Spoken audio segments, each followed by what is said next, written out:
1, 2, 3, 4, 5 ready start. अध्यक्ष महोदय, इस राष्ट्र की अत्यंत निर्धन जनता जो हम लोगों से उम्मीद करती है, चाहे वह किसान हो, चाहे वह बेरोजगार हो, चाहे वह पढ़ा लिखा व्यक्ति हो, उसे बुनियादी जरूरत की चीजें आसानी से उचित दाम पर मिलें।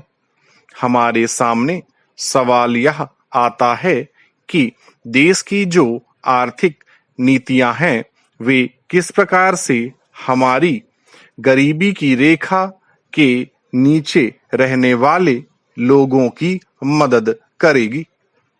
माननीय वित्त मंत्री महोदय, मैं आपके सामने यह बात इसलिए कह रहा हूं कि जब आपने अपना बजट रखा था, उस समय भी और जब प्रधानमंत्री जी ने इस सदन में वक्तव्य दिया था, उस समय भी यह कहा गया था कि जब तक इस देश के अंदर कृषि उत्पाद में सकल घरेलू उत्पाद नहीं बढ़ेगा, तब तक इस देश के अंदर उन्नति संभव नहीं है।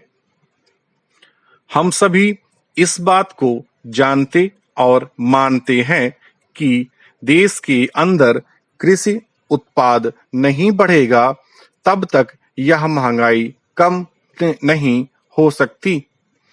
कृषि पर आधारित जो लोग हैं, जिनकी जीविका इसी से चलती है, उनके जीवन के सपने तो कभी पूरे नहीं हो सकते।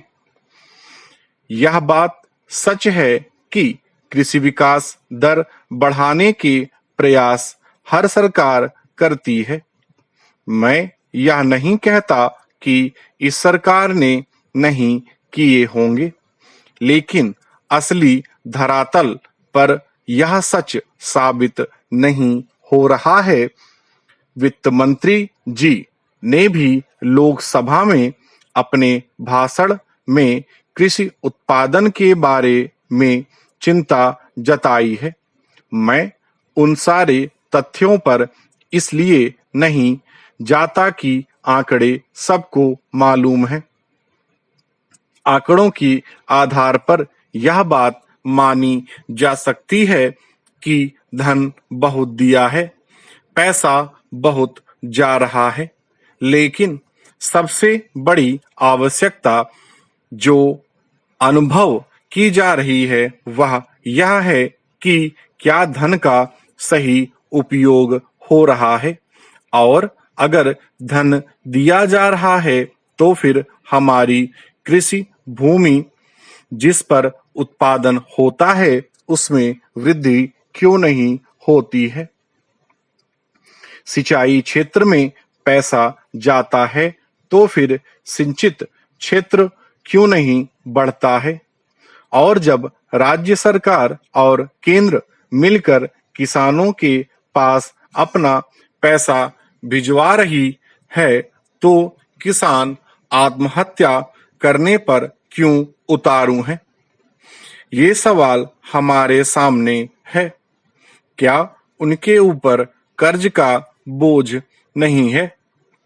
क्या वे अपने उत्पाद का सही मूल्य प्राप्त कर रहे हैं?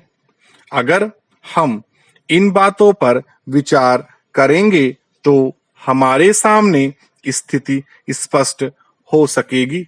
स्टॉप।